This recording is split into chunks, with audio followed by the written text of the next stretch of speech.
Hi, my name's Phil. I like talking about politics, and in this video, I like to fact check another Tory lie related to the current wave of industrial action, as long-suffering key workers are being asked to accept more crushing real terms pay cuts.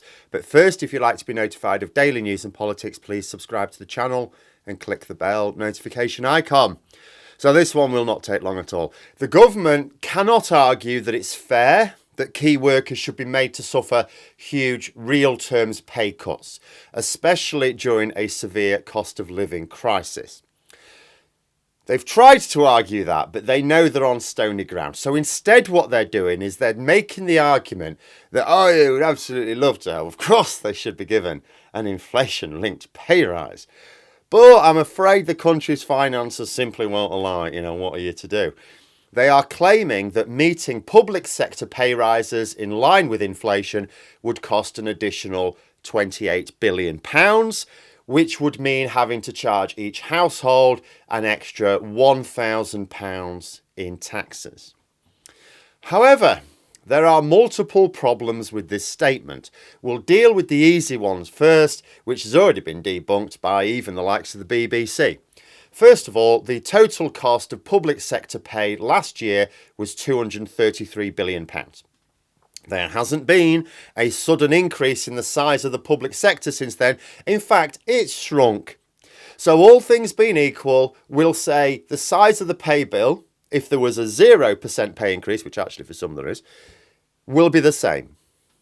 So inflation, about 10%. So if you add in 10% inflation-linked pay rise onto that, what you're actually going to do is need an additional £23.3 billion, not £28 billion.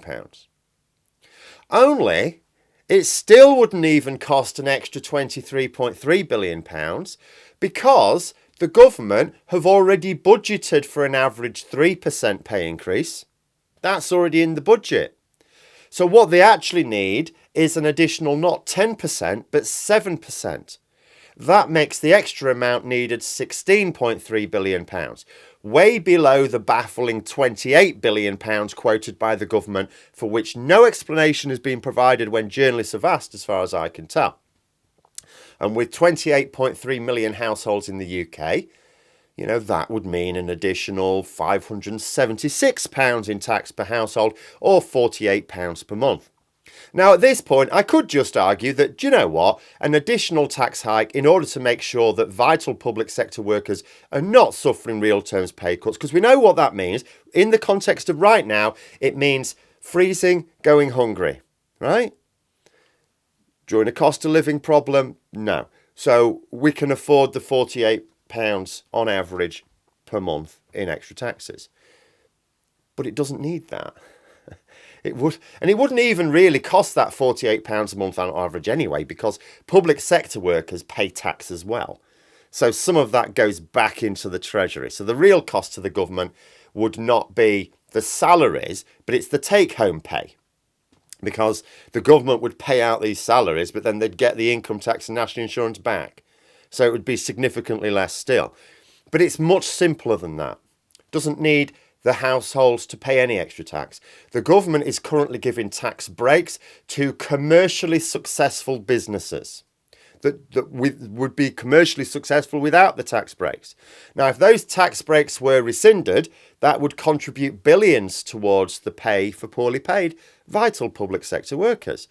In fact, the government's they've got new tax breaks in place for banks.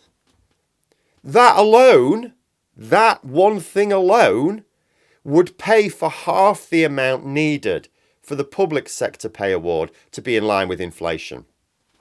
Then there's the tens of billions being lost in customs fraud because we're not applying proper post-Brexit customs controls.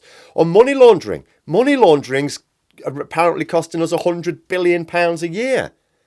The sums of money that the government consciously chooses to do without is more than enough to afford the £16.3 billion extra to provide the at-inflation pay increases, which would end the strikes and allow public sector workers to be able to do their jobs without such worry about how they're going to be able to afford to pay basic bills like for heating and light and food. And as I say, it's not really £16.3 billion because about £3 billion of that would come back to the Treasury in the form of, as I say, national insurance and income tax anyway. So the real figure is nearer £13 billion, which is less than half of what the Tories are claiming. And as for it costing £1,000 a household, wouldn't cost the typical household a single penny extra. But there we are. Told you it'd be quick. Those are my thoughts. Let me know yours in the comments below. Hope you found the video interesting. If you did, please click the like button if you'd like to support the channel further, the join button for memberships, and until next time, I'll see you later.